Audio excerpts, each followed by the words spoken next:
Satu lagi, sebelah aliran lagi dia jadi lautan darah. Sebab dibunuh baling dalam tu, dibunuh baling dalam tu, dibunuh baling dalam tu. Bayangkan antara 400,000 hingga 1 juta orang, darah yang mengalir, sungai pun boleh jadi merah. Nak cakap banyak tak banyak kitab dengan orang, bila mereka baling kitab dengan orang tu, kuda mereka nak menyeberang sungai Tigris, nak masuk kota tak perlu buat jambatan. Maksudnya dengan kitab hak dibaling, dengan orang dibaling, kuda tu naik tu tak tenggelam. Boleh bayang banyak dia tak?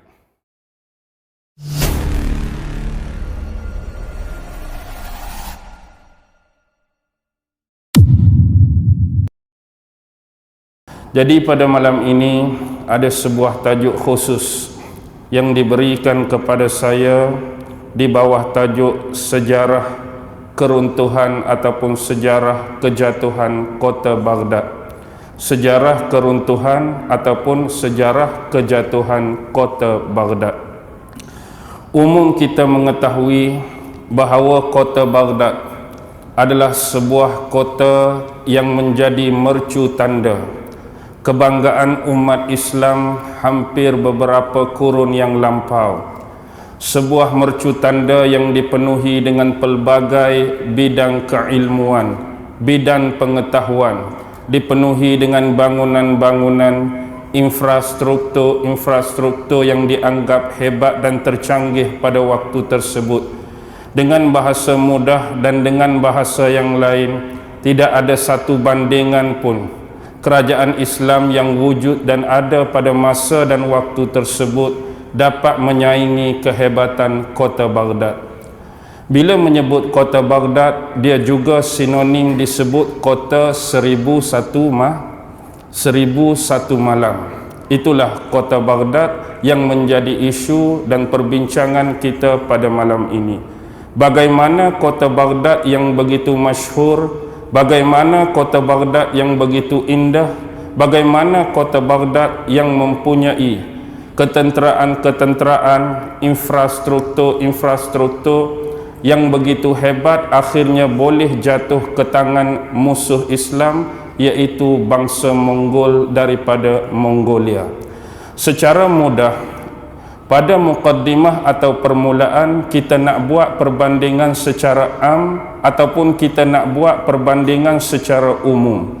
Jadi pertempuran ini, perlawanan ini ialah di antara umat Islam dan juga kafir bangsa Mongolia, yang mana umat Islam ini mewakili Daulah Bani Abbasiyah, iaitu dinasti kedua selepas dinasti Umayyah. Manakala tentera-tentera Mongol mewakili kerajaan Mongolia ataupun Imperium Mongolia di bawah Kekaisaran Tulut.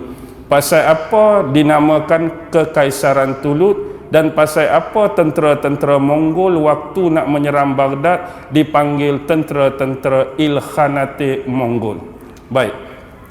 Sekarang kalau kita lihat, yang menyebelahi pihak Islam tidak lain dan tidak bukan ialah khalifah yang terakhir, iaitu khalifah yang ke-37 mewakili Daulah Bani Abbasiyah, iaitu Khalifah Al-Mu'tasim, dibantu oleh pegawai ataupun nazirnya Sulaiman Shah. Manakala di sebelah Mongol, dia diwakili oleh 3 komander, 3 panglima perang yang utama, iaitu Hulagu Khan, yang kedua ialah Kit Buqa dan yang ketiga ialah Baiju. Jadi ada Hulagu Khan, ada Kit Buqa dan ada Baiju. Baik, sebelum kita mengenali lebih lanjut tentang keluarga-keluarga Khan, tentu kita biasa pernah mendengar nama Hulagu Khan. Bahkan lebih jauh banyak lagi nama maharaja-maharaja daripada Imperium Mongol yang dimulakan dengan nama belakangnya Khan. Jadi malam ini terlebih awal, kalau kita nak buat pengenalan dan nak mengetahui dengan lebih lanjut dan detail bagaimana keluarga Imperium Mongol ini bermula, ialah asal usul bangsa Mongol ini dimulai dengan nenek moyang mereka yang bernama Alanja Khan. Hak asal, usul nenek moyang dia, hak paling utama, hak paling asas, nama dia Alanja Khan. Jadi bila Alanja Khan ni berkahwin, melalui isterinya ni dia dapat 2 orang anak, iaitu anak kembar. Jadi Alanja Khan dapat 2 orang anak kembar, satu dinamakan bangsa Mongol dan anak yang kedua melahirkan bangsa Tartar. Jangan kita ingat Mongol tu sama dengan bangsa Tartar. Jadi walhasil daripada 2 anak tadi, satu melahirkan bangsa Mongol, satu lagi menghasilkan bangsa Tartar. Jadi pemimpin yang mewakili bangsa Mongol dinamakan sebagai Ilkhan. Hanilah disebut tentera-tentera Mongol hak serang Baghdad tu sebagai pasukan tentera Ilkhanate Mongol. Jadi kalimah Ilkhanate Mongol tadi diambil daripada kalimah pengasas pertama anak Alanja Khan tadi, nama dia Ilkhan itulah. Manakala yang mewakili bangsa Tartar, nama dia Sanja Khan. Nama dia Sanja Khan. Jadi asalnya 2 beradik. Hak Mongol ni Ilkhan, hak Tartar Sanja Khan. Jadi lama kelamaan bila kedua-dua bangsa ini baik pada Mongol ataupun baik pada Tartar, mereka mula bersaing, mengadu kekuatan di antara 2 asal keturunan daripada Alanja Khan tadi. Lama kelamaan peperangan dan pertempuran tidak dapat dielakkan. Lalu berlakulah pertempuran dan peperangan demi peperangan di antara bangsa Mongol belah Ilkhan dan bangsa Tartar belah Sanja Khan tadi. Buat permulaannya bangsa Tatar mampu menewaskan bangsa Mongol, kalah Ilkhan. Tetapi buat berkurung-kurung lamanya, generasi demi generasi, pewaris demi pewaris, akhirnya kerajaan Mongol berjaya menggulingkan kembali kerajaan Tartar. Tadi Tartar boleh tewaskan Mongol, tapi bila generasi demi generasi, kerajaan Mongol pula berjaya menggulingkan kerajaan Tartar. Jadi antara ketua dan pemimpin paling utama yang menjatuhkan Tartar pada waktu tersebut ialah Yasuge, nama dia. Nama dia ialah Yasuge, anak kepada Ilkhan itulah. Jadi bila Yasuge berjaya menggulingkan Tartar, Yasuge jadi naik pemerintah bangsa Mongol yang pertama. Bila Yasuge naik, lama kelamaan dia berangsur tua dan berangsur lemah. Lalu dia memberi jawatan kepimpinan hak paling atas ni kepada anak dia yang bernama Temujin. Temujin ni automatik jadi cucu kepada Ilkhan. Jadi dia ni anak kepada siapa tadi? Anak kepada Yasuge dan dia cicit kepada Alanja Khan. Jadi bila naik Temujin ni, dia mula menjarah beberapa kawasan, beberapa daerah dan beberapa wilayah kawasan sekitar dia. Tak cukup hanya dia berperang dengan bangsa Tatar, tapi mereka juga mula menguasai wilayah-wilayah dan daerah sekitar mereka, yang menyebabkan nama Temujin ni makin lama makin dikenali, makin lama makin masyhur di kalangan kawasan-kawasan sekitar dia. Jadi sebab dia banyak dah menakluk kawasan-kawasan tertentu, lalu dia diberi dengan gelaran Genghis Khan. Jadi Temujin dengan Genghis Khan tu bukan orang lain, tapi merujuk kepada individu yang sama. Hari ini kita tentu pernah dengar nama Genghis Khan tu Temujin lah. Jadi bila Temujin ataupun Genghis Khan ni dia berkahwin, bila dia berkahwin dia mendapat beberapa orang anak. Antaranya 3 orang anak lelaki. Anak lelaki pertama Genghis Khan ialah Ogadai. Yang kedua anak dia ialah Tului. Dan yang ketiga ialah Gochi. Jadi ada Ogadai, ada Tului dan ada Gochi. Jadi sebab tadi kita sebut tentera-tentera Ilkhanate Mongol ni dia nak meneruskan imperium kekaisaran kerajaan Tului. Kerajaan Tului itu nama anak Genghis Khan nombor 2, Tului tadi.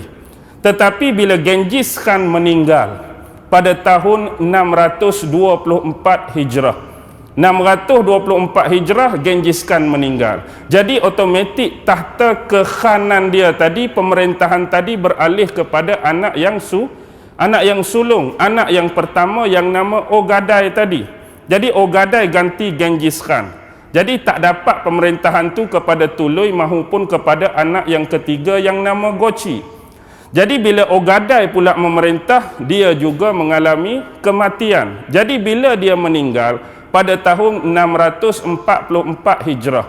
Tadi dia naik 624 Hijrah, dia meninggal 644. Maksudnya 20 tahun dia memerintah. Jadi anak Ogadai ini nama Guyuk, G-U-Y-U-K, nama Guyuk. Guyuk pula memerintah. Bila Guyuk memerintah tak lama mana, cuma 3 tahun. 647 dia meninggal dunia. Dia naik 644, 647 Guyuk mati. Tetapi sayangnya bila Guyuk mati, dia tak ada pewaris takhta. Dia tak ada isteri dan dia tak ada anak untuk meneruskan kelangsungan sejarah pemerintahan dia. Lalu daripada kerajaan Ogadai inilah dia mula berpindah kepada anak nombor 2 Genghis Khan tadi, iaitu Tuluy, adik-beradik kepada Ogadai tadi. Jadi di bawah ni lah Tuluy ni dia berkahwin. Tuluy pun mesti ada isteri. Jadi isteri Tuluy ni melahirkan 4 orang anak. Anak yang sulung nama apa?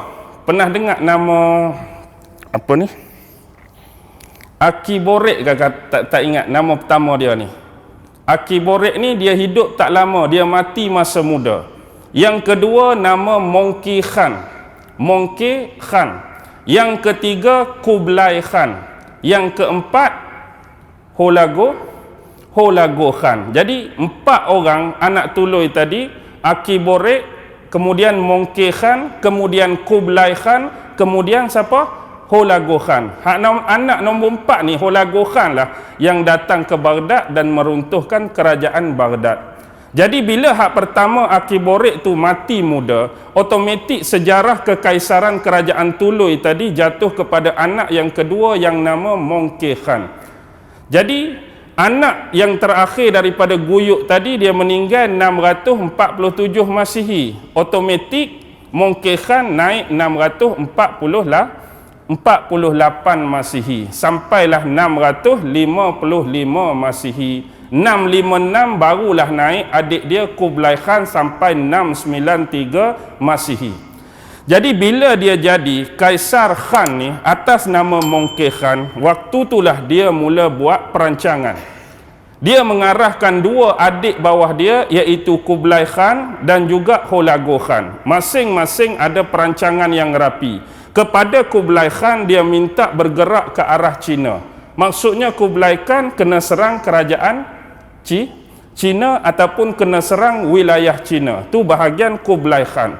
Manakala bahagian Hulagu diarahkan oleh Mongke Khan tadi supaya menyerang 3 wilayah di bahagian kawasan Timur Tengah ni. Yang pertama ialah Parsi, yang kedua ialah Syam, yang ketiga ialah Baghdad yang merujuk kepada Iraq moden pada waktu tersebut. Jadi besar tugas yang ditanggung oleh Hulagu Khan dan juga Kublai Khan. Jadi waktu Genghis Khan masih hidup dulu pun, hak tok depa tu, dia pernah try nak serang Baghdad tapi tak berjaya. Dia juga pernah nak jarah Cina tapi tak berjaya. Tetapi akhirnya Kublai Khan melalui cucu dia, anak kepada Tuluy tadi, berjaya menewaskan kerajaan Cina. Yang masa tu di sebelah wilayah utara didominasi oleh dinasti Song di bawah Maharaja Jin. Bukan jin, orang manusia jin ni tak, nama dia Jin. Waktu ni lah Kublai Khan munculnya wira perempuan di sebelah Cina tu yang kita buat filem nama Hua Mulan tu. Nak tengok filem animasi kartun Mulan tu. Mulan muncul pada masa Kublai Khan nak serang tu lah. Jadi akhirnya kalah kerajaan Cina, dinasti Song di bawah Maharaja Jin jatuh. Jadi Kublai Khan memerintah Cina. Bagaimana pula dengan nasib adik dia, iaitu Hulagu Khan. Hulagu Khan ni macam ni. Dia lagi awal-awal menerima amanat ni daripada Mongke Khan. Mongke Khan meninggal 656, tapi 656 tahun sebelum tu lagi Mongke Khan suruh dia pergi serang 3 wilayah tadi, Parsi, Syam dan Iraq. Tetapi disebabkan satu benda, iaitu adik-beradik kepada bapak dia tu. Kan adik pada Tuluy tadi ada nama Goci. Mereka kan 3 beradik, Ogadai yang habis keturunan tadi, Tuluy, keturunan Khan ni. Kemudian ada lagi adik bongsu nama Goci. Jadi hak goci ni mereka punya anak yang sudah menganut agama Islam, tak sama dengan keluarga-keluarga hak lain, terutama dua beradik yang nama Barakat dengan Batu. Ada sepupu kepada Holago ni, anak kepada Goci tu Barakat bin Goci bin Genghis Khan. Yang ni dah Islam, Batu pun dah Islam, Batu bin Goci bin Genghis Khan pun dah Islam. Tetapi Batu hak abang ni dia nasihat kepada Holago, sebab adik aku Barakat tu dia ada hubungan yang baik dengan Khalifah Al-Mu'tasim di Baghdad. Mereka berkawan dengan adik aku, kawan baik dengan Barakat. Jadi aku minta sepanjang aku hidup ni kamu hormat aku, jangan serang lagi kota Baghdad. Kalau kamu nak serang sangat pun tunggu sampai aku mati. Jadi Holago menghormati Batu tadi. Akhirnya Batu meninggal pada tahun 652 Hijrah, 2 tahun kemudian. Jadi hak Mongkir Khan suruh serang tu dari 650, tapi dia batalkan hasrat dia kerana menghormati Batu, sepupu dia walaupun Islam. Jadi bila meninggal Batu 652, barulah dia start pergi ke Parsi. Dia serang Parsi, kalah Parsi. Kemudian dia pergi ke kerajaan Ayubiyah. Syam tu merujuk kerajaan Ayubiyah yang ada di kota Aleppo, kota di Syria sekarang, dengan kota Damsyik. Dan yang terakhir tu baru dia nak pergi ke kawasan Iraq. Jadi benda ni berlaku pada tahun 652, seterusnya 654 berjaya jarah Parsi, 655 berjaya menjarah kota Aleppo dan Damsyik. 656 baru dia nak mula bergerak ke arah kota Baghdad. Jadi setakat ni boleh faham tak susu galuh keluarga Imperium keluarga Khan, bermula daripada Alanjar Khan sampailah Khan yang terakhir, iaitu Holago Khan. Baik, sekarang kita tengok pula belah kerajaan dinasti Abbasiyah. Tadi di awal-awal kita dah sebut bahawa dinasti Abbasiyah ini adalah merupakan dinasti yang kedua selepas dinasti Umayyah. Jadi di dalam dinasti Abbasiyah ni memang mereka mempunyai antara khalifah yang paling ramai, iaitu sejumlah 37 orang khalifah. Bermula daripada Abu Abbas As-Saffah 750 sampai 754, lepas dia keluar Khalifah Al-Mansur, lepas dia ada Khalifah Al-Mahdi, lepas dia ada Khalifah Al-Hadi, lepas dia ada Khalifah hak paling masyhur. Khalifah kelima ni hak paling masyhur zaman kerajaan dinasti Abbasiyah, iaitu Khalifah Harun Ar-Rasyid. Dan sememangnya tak ada kena-mengena dengan pelakon Dharma Harun Ar-Rasyid tu sajalah. Jadi zaman Harun Ar-Rasyid ni dikenali sebagai adanya, wujudnya, munculnya hikayat 1001 malam. Jadi di masa Harun Ar-Rasyid juga munculnya seorang watak pelawak yang selalu kita sebut dengan nama Abu Nawas. Pernah dengar tak cerita-cerita tentang Abu Nawas? Mak pernah dengar Abu Nawas? Takkan tak pernah dengar?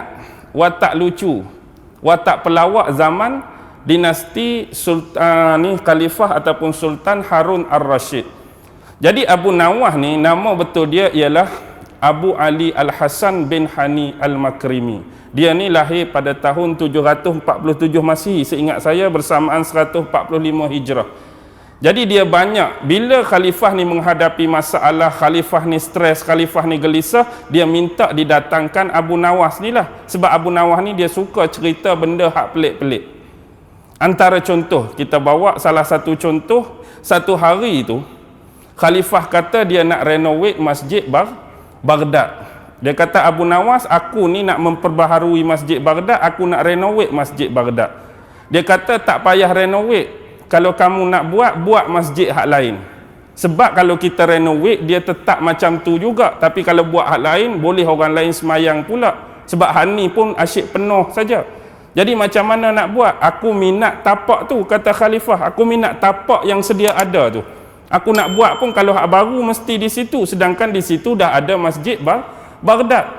Jadi Abu Nawas kata tak apalah kalau lagu tu, kalau hang nak pindah aku boleh tolong pikul masjid Baghdad tu pi alih tempat lain. Hang nakkah kalau aku nak tolong pikul? Betul ke hang boleh pikul? Betul lah. Bila agak-agak hang nak pikul, esok pun tak apa, buat pengumuman ramai-ramai, minta seluruh orang Baghdad mai tengok aku pikul masjid Baghdad, pi alih tempat lain. Jadi khalifah tergamam. Biasalah Abu Nawas kan. Jadi esok tu marilah orang Baghdad keluar ramai-ramai nak tengok apa? Nak tengok Abu Nawas ni pikul masjid, nak pi alih ke tempat lain.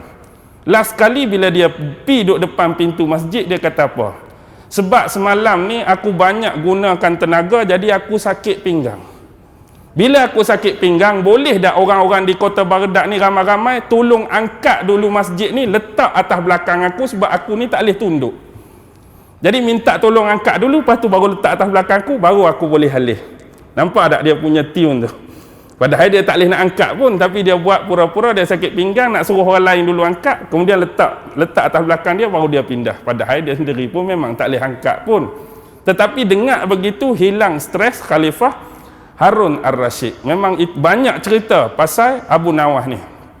Seterusnya timbul Khalifah Al-Amin. Lepas Khalifah Al-Amin ada Khalifah Al-Ma'mun. Lepas Khalifah Al-Ma'mun ada Khalifah Mu'tasim. Lepas Khalifah Mu'tasim ada Khalifah Al-Wasiq. Lepas Khalifah Al-Wasiq ada Khalifah Mutawakkil. Panjang 37 sampailah kelima yang terakhir, Khalifah Mustanid, Khalifah An-Nasir, Khalifah Az-Zahir, Khalifah Al-Muntasir, dan yang terakhir Khalifah Al-Mu'tasim. Zaman Mu'tasim inilah pada tahun 1258 Masihi, kota Baghdad jatuh di tangan tentera-tentera Ilkhanate Mongol. Baik, sebenarnya nama betul Khalifah Al-Mu'tasim ini ialah Abdullah bin Al-Muntasir. Nama dia Abdullah, tapi gelaran dia ialah Abu Ahmad. Dia ni bukannya anak daripada perempuan bangsawan, tapi bapa dia khalifah sebelum tu Al-Muntasir. Cuma kan biasa zaman dulu dia ada wanita-wanita yang kalau bahasa kasar dia panggil gundik kan, perempuan-perempuan istana. Jadi dia ni lahir daripada mantan seorang perempuan yang bernama Hajar. Jadi mak kepada Khalifah Al-Mu'tasim tu Hajar, dan bapa dia sememangnya Khalifah Al-Muntasir. Baik, habis dah dua keturunan. Kita dah kenal keturunan penyerang dan kita dah kenal keturunan yang diserang. Yang jadi masalah sekarang, berapakah jumlah tentera-tentera Islam Daulah Abbasiyah dan berapakah jumlah kekuatan tentera-tentera Ilkhanate Mongol. Tentera Islam dikatakan cuma 50,000 tentera yang berada di dalam kota Baghdad pada waktu tersebut. Seolah-olah gambaran ni membayangkan khalifah sememangnya tidak bersedia untuk menghadapi peperangan ni. Bahkan tidak diberitahu lebih awal bahawa kerajaan Ilkhanate Mongol ni nak serang kerajaan Baghdad. Dan yang kedua ialah dia tidak mempersiapkan tentera-tenteranya di bahagian luar kota Baghdad. Begitu juga dia tidak memperkukuhkan tembok-tembok kota Baghdad. Sebab apa? Sebabnya begini. Khalifah Al-Mu'tasim ni, dia ni lebih tua 4 tahun daripada Holago. Khalifah Mu'tasim lahir 1213 Masihi, manakala Holago lahir 1217 Masihi. Jadi 4 tahun lebih tua dari Holago. Bila dia ni naik takhta, bapa dia Al-Muntasir tadi meninggal, dia naik takhta pada tahun 1242 Masihi. Bila dia naik jadi khalifah, 2 tahun kemudian dia lantik seorang wazir, 1244. Wazir ni nama Muayyidin Al-Qami Ar-Rafidi. Cuba tengok lakab belakang Al-Qami tu.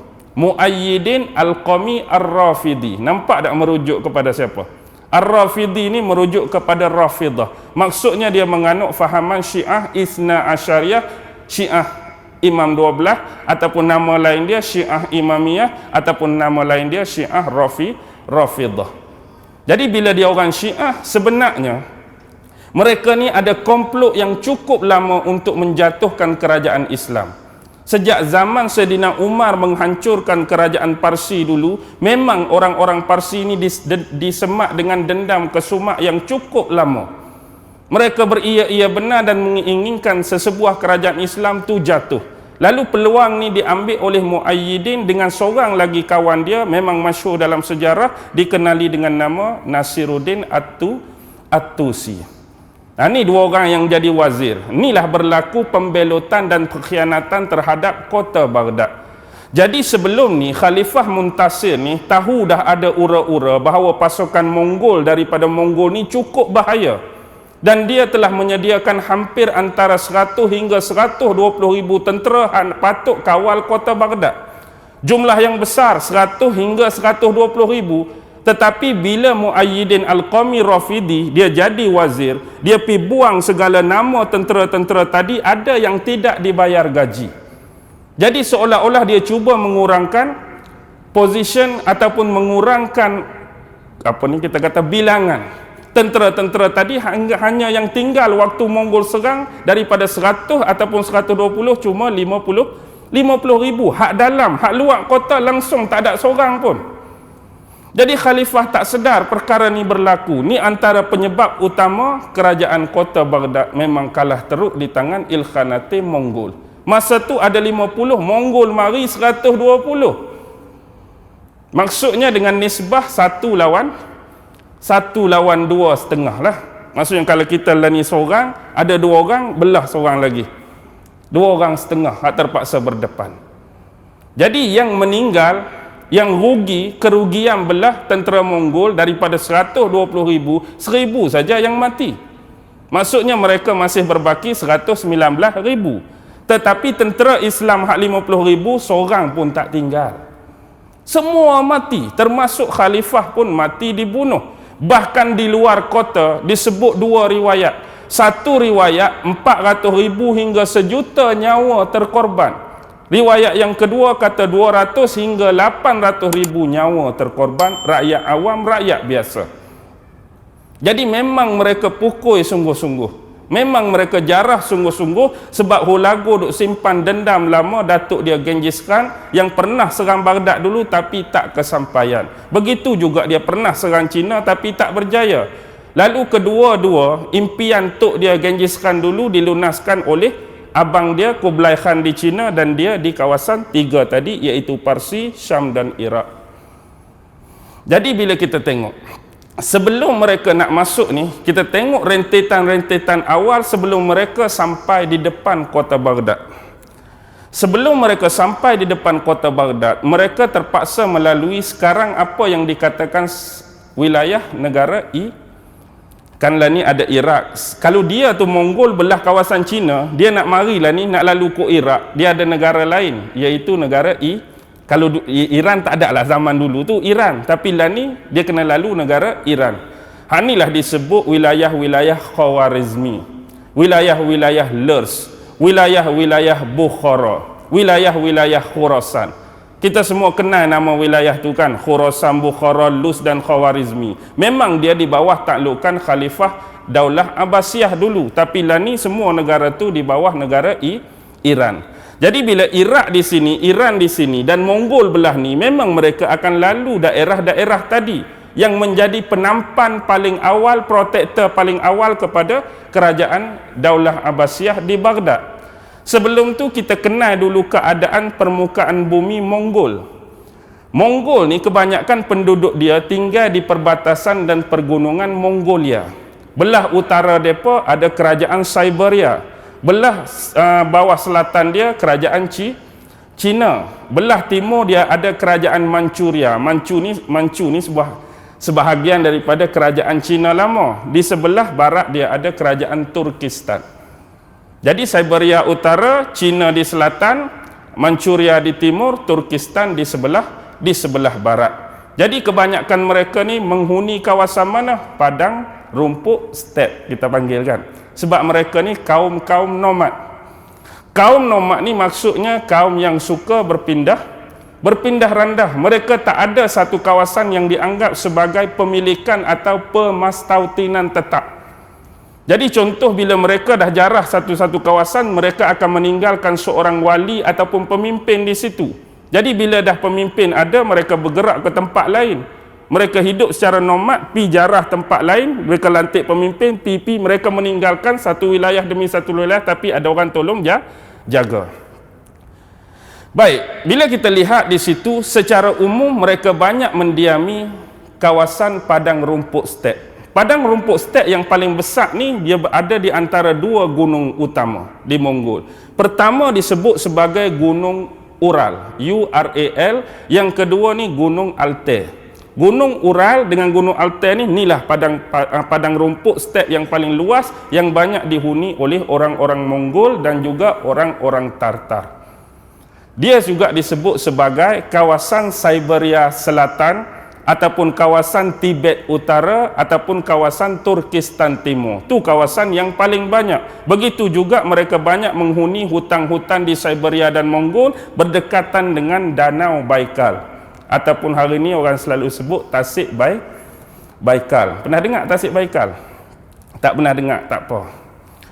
Baik, itulah kawasan mereka. Jadi bila mereka datang dari arah sana, jadi mereka terpaksa melalui kerajaan-kerajaan yang besar. Seperti Lurs, seperti Khawarizmi Shah, seperti kita kata Bukhara, seperti Khurasan.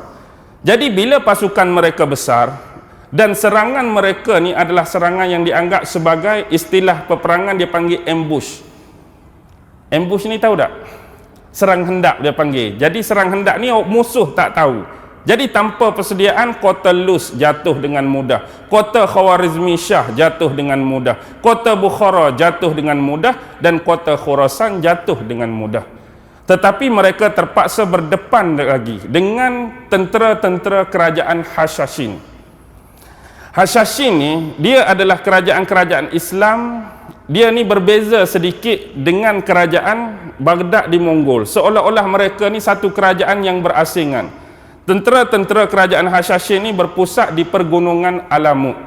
Jadi pemimpin mereka pada waktu tersebut ialah Imam Alauddin Muhammad. Imam Alauddin Muhammad yang lahir pada tahun 1221, dia mangkat 1255 Masihi. Jadi sebelum geng-geng tu sampai dekat pergunungan Alamut ni, Imam Alauddin Muhammad dah hantar prajurit-prajurit special dia, prajurit-prajurit elit dia nak pi bunuh dua orang. Hak utama, yang pertama nak bunuh Mongke, yang kedua nak bunuh Kitbuka. Mongke pun nak bunuh, Kitbuka pun nak bunuh, tapi tak ada pula arahan suruh bunuh Holago. Sebab yang jadi ketua tu bukan Holago. Yang jadi ketua abang kepada Holago tadi, Mongke Khan, hak suruh Kublai belah sana, Holago belah sini. Satu lagi Kitbuka. Sebab apa? Begini, Kitbuka tu siapa? Kitbuka tu bukan orang Mongol. Kitbuka tu orang Kristian. Sebenarnya yang seram Baghdad ni 3 penjuru. Orang Mongol sendiri, orang 4 penjuru. Mongol, Kristian, Syiah dan Cina. Hak Mongol tu Holago Khan. Hak Kitbuka macam ni. Kitbuka ni bapak mereka dulu Tului. Bapak mereka Tului dulu kahwin isteri orang Kristian. Tului itu Mongol, isteri Kristian. Holago Khan pun Mongol, tapi isteri dia Kristian. Tapi isteri Holago Khan yang Kristian ni punya kawan baik, seorang komander perang belah agama Kristian, iaitu Kitbuka. Jadi Kitbuka tolong Mongol. Sebab apa? Mongol nak jatuhkan kerajaan Baghdad Islam, orang Kristian pun sememangnya sinonim nak jatuhkan Islam. Jadi ambil peluang. Lepas tu hak nak jadi pengkhianat dan pembelok dalaman dah ada 2 orang tadi, Muayyidin Al-Qami Rafidi dengan Nasiruddin At-Tusi, untuk melemahkan pertahanan dalaman. Satu lagi ialah pendekar ataupun komander Cina yang disebut Gowa Khan. Gowa Khan ni yang boleh tembus 5 Februari, 5 hari sebelum menyerah kalah tu, dia boleh tembus benteng kota Baghdad. Sebab Kublai Khan hantar, bila Maharaja Jin kalah dinasti Song tadi, dia hantar komander perang dia yang nama Gowa Khan untuk bantu adik dia Holago Khan di Baghdad tu. Jadi 4 penjuru. 4 penjuru ni dengan jumlah berapa tadi? 120,000 nak lawan 50. Jadi bila di Khurasan tu, Holago Khan hantar surat. Holago Khan hantar surat kepada khalifah supaya khalifah menyerah kalah. Jadi bila khalifah menyerah kalah, tidak akan berlaku pembunuhan dan pembantaian etnik. Tapi khalifah terima tak? Khalifah tak menerima dengan mudah, lebih-lebih lagi nak menyerahkan kota Baghdad yang diwarisi turun-temurun. Bayangkan antara khalifah yang paling banyak dalam sejarah daulah, 37 khalifah. Takkan senang-senang nak menyerah kalah, nak serah pula. Kalau orang Islam juga okey lagi, tapi kerajaan Mongolia kafir. Jadi bila ni ditolak, naik marah, naik syih lah Holago Khan. Sebab permintaan dia untuk khalifah menyerah ditolak. Tetapi sebelum tu Munkir Khan bagi nasihat. Dia kata kalaulah kita dapat tawan khalifah, jangan sesekali mengapa-ngapakan khalifah. Lembut sikit cara Munkir Khan abang dia tu. Tetapi Hulagu Khan memang simpan dendam nak marah sebab khalifah tak mau tunduk kepada Kekaisaran Tulut Ilkhanate Mongolia tadi.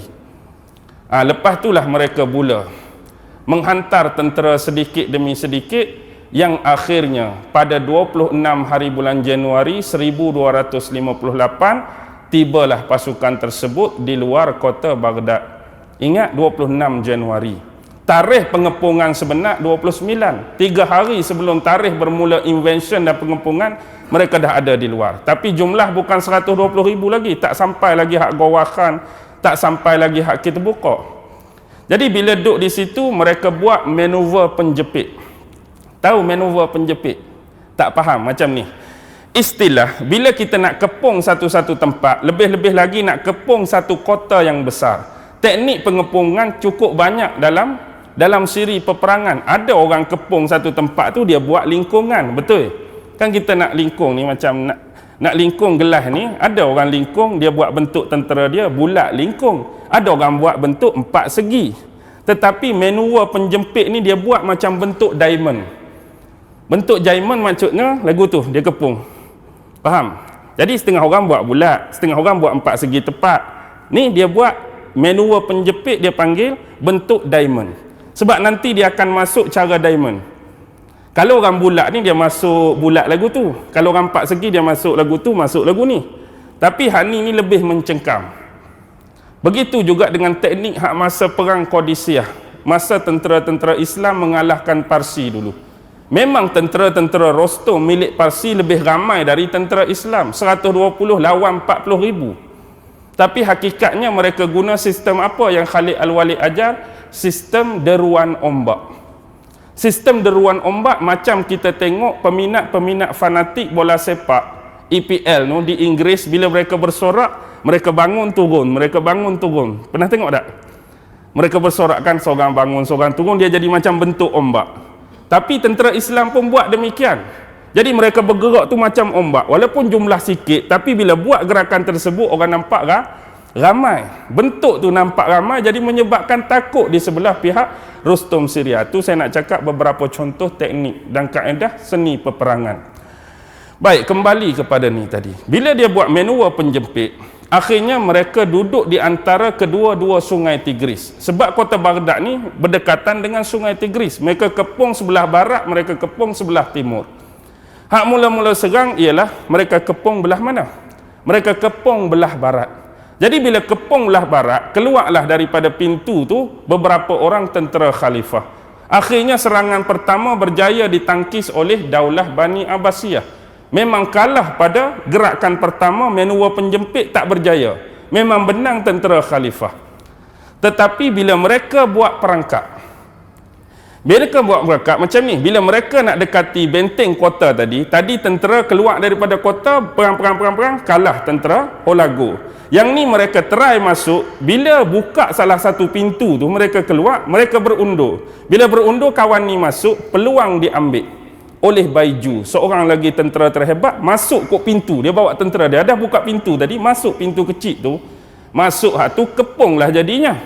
Bila masuk kawasan tu, tertinggal hak tengah ni, tak dan masuk balik, memang lingkup habis. Bila lingkup habis, pintu pun dah terbuka, memang kena buka lah. Baiju dah masuk ke dalam dah, jadi masuk tu kena lah. Masuk tu kena. Bermula bila? Bermula 29 Januari sampai 10 Februari, cukup genap 13 hari kota Baghdad jatuh. 13 hari ni bagi sebuah kerajaan besar memang kalah mudah lah. Kerajaan besar ni kurang-kurang 2-3 bulan baru boleh kalah. Tapi 13 hari saja, 29 Januari sampai 10 Februari kalah. Yang betul kalah 5 Februari lagi, bila angkatan hak besar tu mula sampai. Hak besar tu mula sampai, Gawar Khan sampai, pasukan Kitbuqa sampai, pasukan Syiah sebahagiannya sampai. Mereka buat perelat. Perelat ni bahasa perang saja. Perelat ni dia macam kemah-kemah tentera, dia buat parit depan tu, dia gali parit pula. Tujuan apa? Takut bila tentera-tentera ada yang keluar, orang-orang awam ada yang keluar nak melarikan diri, tak boleh lari dah lah. Sebab bina parit dah. Kalau berjaya lepas parit pun dah ada paralight depa, kemah-kemah depa dah. Tunggu kalau lepas berenang pun, geng kita dah duduk belah ni. Faham ah? Tu teknik dia. Kemudian mereka menyediakan katapel. Tahu katapel? Katapel ni itulah macam tangan tu letak batu tekan zoom hantar tu. Batu-batu besar tujuan nak bagi runtuh tembok dan kota Baghdad. Itu dipanggil katapel. Lalu lepas itulah 5 Februari sebelum kekalahan sebenar 10 Februari, Gowah Khan, tentera dan jeneral Cina hak Kublai Khan hantar dari Maharaja Sind dinasti Song tu mula memecahkan tembok-tembok. Dah duk katapel hancur, memang masuklah. Masuk hak tu memang kalah lah. Habis 50,000 tentera Islam. Tapi khalifah tak tertawan lagi. Jadi duk tunggu 5 hari, duk berunding. Hulagu Khan masih berlembut, minta khalifah menyerah. Tentera kamu dah ramai mati, rakyat kamu pun aku akan bantai. Jadi khalifah kata, kalau aku menyerah pun, adakah kamu sanggup berhenti dari membantai rakyat aku? Ya, aku sanggup. Padahal bohong saja. Khalifah menyerah pun memang akan mati juga. Jadi khalifah pun tak mau menyerah lah. Bila tak mau menyerah, berlanjutan 5 hari, sampai hari ke-10 tu khalifah kena tangkap. Al-Mu'tasim kena tangkap. Bila Al-Mu'tasim kena tangkap, jadi semua sebelum Al-Mu'tasim dibunuh, dia bunuh sorang-sorang anak-anak lelaki Mu'tasim depan mata dia. Ada yang dipenggal, ada yang dirobek perut, mati seorang demi seorang, cuma dia tinggal seorang saja hak lelaki. Dia minta dengan khalifah, aku minta keizinan daripada kamu, kamu nak benar atau tidak, hak yang bongsu ni aku tak mau bunuh, tapi aku akan bawa balik sekali dengan aku ke Mongol, jadi orang Mongol.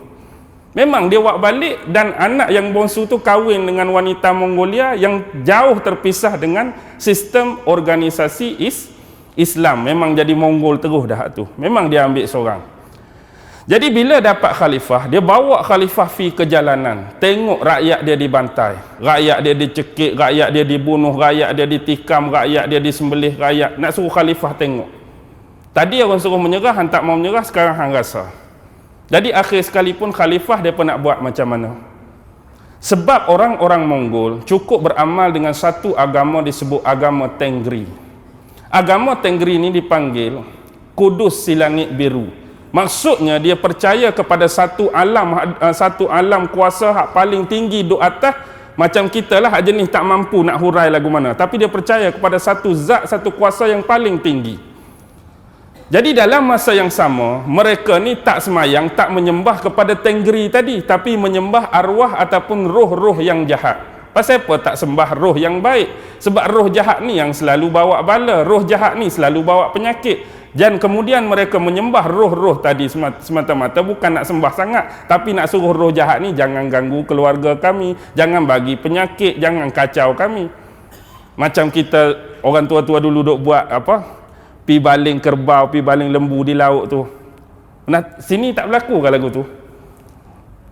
Kan nak jadi santapan kepada hantu laut dulu, tak mau bagi laut bergelora. Sini pernah berlaku tak bang? Abang awal lama. Ke tak ada lagi? Ke abang ada tu tak ada dah benda tu?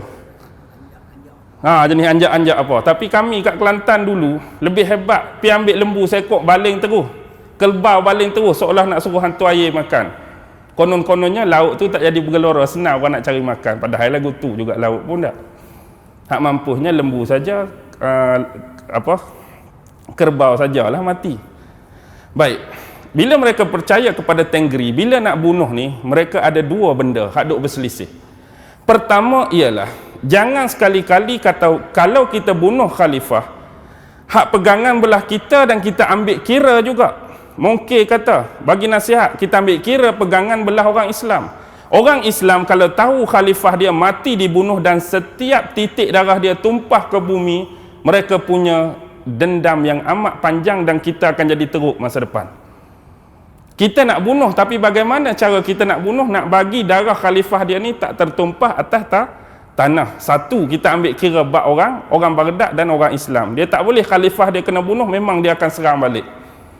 Yang kedua, hak belah kita ni memang Tuhan akan murka. Tuhan Tengri tadi, Tengri akan murka, Tengri akan marah kalau kita bunuh seorang penguasa, seorang khalifah, seorang pemerintah. Dia jadi, kita panggil apa, pantang. Kalau nak bunuh pun bunuh rakyat, raja ni tawan atau dipenjara biar dia mati sendiri. Tapi pantang kita ni bila dapat ketua dia, kita bunuh, tumpah darah dia atas bumi, Tuhan kita marah. Dia tahu juga tu. Tapi bila tahu tu nak buat macam mana? Fikir punya fikir, tak mau bagi tumpah darah khalifah atas bumi, kita gulung khalifah dalam kapet. Dia cari kapet hak besar dalam istana, dia gulung khalifah dalam tu, last kali dia ikat kapet tu, seorang demi seorang tentera dia naik kuda, injak-injak atas kapet tu.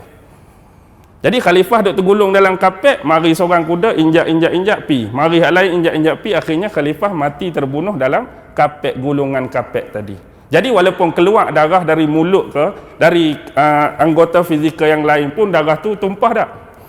Darah tu tak tumpah lah, kena kat kapet tu sajalah. Jadi boleh menyebabkan Tuhan Tenggeri tak marah kat kita. Padahal Tuhan Tenggeri marah juga kan.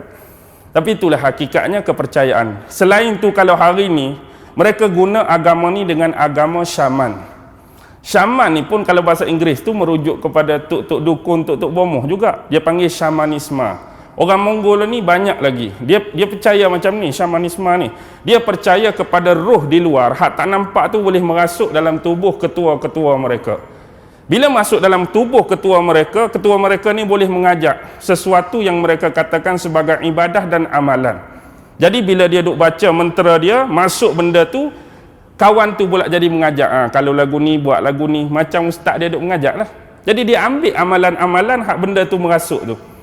Kadang-kadang dia guna untuk berubat. Ada orang sakit, ada orang deman, ada orang cerit-berit. Dia puja-puja masuk barang tu katalah, kalau sakit ni buat lagu ni, sakit ni obat lagu ni. Dia tahu benda lagu tu disebut agama syamanisme. Baik. Bila dah kalah, itulah akhirnya berlaku kepada kerajaan Baghdad. Oh, saya pun tak boleh sama ni sakit. Nak lagi ke? Kena sembahyang isyak dah bang? Boleh lagi? Okey. Sikit lagi. Sebab saya nak balik dah sat lagi. Sat lagi lepas sembahyang isyak nak balik Kelantan terus dah. Ni kelah ni. Okey. Kita dah nampak jalur-jalur sebenar kenapa berlaku demikian. Jadi kita ambil iktibar apakah sebenar hasil daripada kejatuhan ni. Yang pertama ialah berlakunya kerugian dari sudut ilmiah. Sebab di Baghdad pada waktu tersebut adanya sebuah perpustakaan negara, perpustakaan khalifah yang dipanggil Baitul Hikmah. Dalam tu banyak monumen-monumen, dalam tu banyak dokumen-dokumen, buku-buku, kitab-kitab karyawan Islam daripada pelbagai cabang ilmu, daripada kedoktoran, daripada pembedahan sampai astronomi, astrologi dan sebagainya. Tetapi semua kitab dan hasil karya ulama dan filosof Islam tu dah habis semua. Mereka tak bakat, tapi mereka buat macam mana? Mereka baling satu demi satu di dalam sungai Tigris. Sebab itulah orang hak masih hidup dan sempat hidup waktu tu memang nampak air sungai Tigris hak biru tu jadi apa? Jadi hitam pekat. Hitam pekat sebab apa? Bila kitab tu masuk dalam tu, air duk serak pada kertas tu boleh mengeluarkan dakwah-dakwah dan tinta kitab. Maksudnya jadi hitam tu dakwah-dakwah daripada kitab mengalir keluar. Satu lagi sebelah aliran lagi dia jadi lautan darah. Sebab dibunuh baling dalam tu, dibunuh baling dalam tu, dibunuh baling dalam tu. Bayangkan antara 400,000 hingga 1 juta orang, darah yang mengalir, sungai pun boleh jadi merah. Nak cakap banyak tak banyak kitab dengan orang, bila mereka baling kitab dengan orang tu, kuda mereka nak menyeberang sungai Tigris, nak masuk kota tak perlu buat jambatan. Maksudnya dengan kitab hak dibaling, dengan orang dibaling, kuda tu naik tu tak tenggelam. Boleh bayang banyak dia tak? Banyaknya orang, banyaknya kitab, kuda menyeberang tu atas orang dengan kitab tak tenggelam. Maksudnya hasil karya kita memang jenuh. Tapi yang sayangnya ulama-ulama yang hidup pada waktu tersebut kena mati. Filosof-filosof iaitu ahli falsafah Islam kena mati. Jurutera-jurutera terbaik kena mati. Engineer-engineer terbaik kena mati. Termasuklah pemimpin iaitu Khalifah Mu'tasim pun kena mati. Jadi kerugian satu hal. Yang kedua ialah selain daripada perpustakaan, mereka roboh dan hancurkan, mereka bakar semua masjid-masjid yang ada di kota Baghdad. Masjid kena, pusat-pusat rawatan kena, hospital kena, gedung-gedung yang hebat, gedung-gedung yang dijaga sejak warisan khalifah-khalifah terdahulu pun habis semua diratah. Seolah-olah kalau kereta accident ni total loss, kita panggil total loss kan, memang tak ada harapan nak diselamatkan. Begitu juga dengan kota Baghdad, kalau nisbah kereta accident memang total loss, habis. Kemudian nak bangkit balik, nak naik balik tu memang akan mengambil masa yang cukup lama, cukup panjang. Adakah tak ada kerajaan Islam yang wujud pada waktu tersebut? Ada. Kerajaan Andalusia ada di sebelah barat kan, tapi Andalusia pun memang nak tinggal Granada saja dah waktu tu. Andalusia pun luas waktu tu, tetapi sebab semua dah diserang oleh kerajaan-kerajaan Katolik Utara, terutama pimpinan Raja Ferdinand II dari kerajaan Aragon dengan isteri dia Ratu Isabella dari kerajaan Kastil. Habis dah dia serang, tinggal Granada sebiji saja. Lepas tu di sebelah hak dekat tadilah hak Aleppo dengan Damsyik, kerajaan dinasti Ayubiyah pun memang dah suam-suam kuku, hidup segan mati tak mau. Memang ranak dah, memang kalah dah di tangan Hulagu Khan. Jadi siapa lagi yang boleh bantu, yang boleh tolong? Sedangkan hak tadi Hashashin tu kita berhenti sekerat kan, Hashashin Alamut, Imam Alauddin Muhammad hak hantar prajurit elit nak bunuh, kita buka dengan Monkhir, dah kalah, meninggal, mati. Diambil oleh anak saudara dia Imam Ruknuddin Qursyah yang lahir pada tahun 1225, mangkat 1256, pun berakhir dah kerajaan Hashashin di Alamut. Jadi tak ada halangan dah waktu tersebut untuk mereka menghancurkan kota Baghdad. Dah Luz kalah, Khawarizm kalah, Bukhara kalah, Khurasan kalah, geng-geng Hashashin di pergunungan Alamut dah kalah, kerajaan Ayubiyah dah nak jatuh, kerajaan Andalusia pun tinggal Granada. Siapa lagi nak tolong? Tak ada dah. Jadi kita perlu ingat, ada hak Islam tadi siapa? Barakat bin Goci dengan Batu bin Goci. Hanilah meneruskan kerja-kerja dia, pengislaman saudara-saudara hak lain. Kemudian bila mereka dapat 1258, mereka nak try kerajaan demi kerajaan yang lain. Akhirnya pada tahun 1260, Mongol kalah di tangan kerajaan Mamalik. Kerajaan Mamalik di Mesir. 2 tahun kemudian, 1258 dapat kota Baghdad, 1260 mereka kalah dengan kerajaan Mamalik. Tapi ingat, walaupun Hulagu Khan demikian, dia ada 2 orang anak. Anak pertama dia nama Abaqah ataupun disebut Al-Buqa Khan. Hak inilah pengganti dia. Tetapi anak dia yang nombor 2, Takoda ni dia serah pada murabbi Islam. Dia tak mau anak ni jadi kafir, dia nak suruh anak ni jadi Islam. Bagus juga Hulagu Khan ni. Jadi anak dia nombor 2 Takoda, Abaqah tu ganti dia. Takoda ni dia bagi kepada murabbi Islam, biar anak aku ni jadi Muslim, biar jadi orang yang baik. Sebab tu dia kalah di tangan Mamalik, dia nak berbaik-baik dengan Sultan Mamalik, Al-Mansur bin Qalawun. Dia kalah macam ni, Mongol ni. Sultan Mansur ni dia tengok taktik taktik orang Mongol ni, sebab dia selalu menang ialah bila pasukan lawan hak berlawan dengan dia tu selalu sering bertahan dalam kota. Macam Baghdad, dia serang, Baghdad bertahan, memang menang dia. Begitu juga di China, bila Kublai Khan lawan China, orang-orang dinasti Song bahagian utara bertahan di sebalik tembok besar China. Mereka bukan keluar di tempat yang terbuka berlawan. Jadi mereka duk perhati, teknik-teknik ni memang sering dimenang Mongol sebab mereka serang orang. Jadi bila dia nak serang Mamalik, kita kena tunggu di luar kota kita. Kaedah dia cukup mudah, ni kampung kita, ni kawasan kita, ni wilayah kita, ni daerah kita. Hak mana ada lubang besar kita tahu, hak mana ada perangkap kita tahu, mana semak kita tahu, mana lorong kita tahu. Jadi kita tinggalkan kota, tinggal separuh tentera, kita keluar tunggu depan dia lebih awal. Jadi bila kena hak tu memang teruklah Mongol kena. Kalah terus. Bila kalah teruslah mereka mula ada yang lari ke India. Hak lari ke India inilah yang banyak masuk Islam. Lalu tertubuhlah kerajaan Aurangzeb. Pernah dengar kerajaan Aurangzeb? Tak pernah dengar? Hak ni lah yang jadi khan-khan di India tu. Mungkin Salman Khan, Shah Rukh Khan apa tu, keluarga-keluarga khan lah tu. Jadi hak nak jadi khan ada tu, alhamdulillah mereka jadi Islam. Begitu juga penyebaran Islam oleh Barakat bin Gochi bin Genghis Khan dengan Batu bin Gochi bin Genghis Khan. Anak beranak dia yang ketiga tadi. Adik-beradik Ogadai dengan adik-beradik Tului. Jadi begitulah. Memang zaman dia pun dia hantar Nusantara. Dia hantar wakil dia di Nusantara ni, belah kita, tapi kawasan Indon lah sekarang tu. Daerah tu dia hantar suruh menyerah, bayar ufti tiap-tiap tahun kepada Mongol. Last kali dia ingat orang Nusantara ni teruk sangat ke? Last kali dia punya duta kenapa? Kena potong hidung.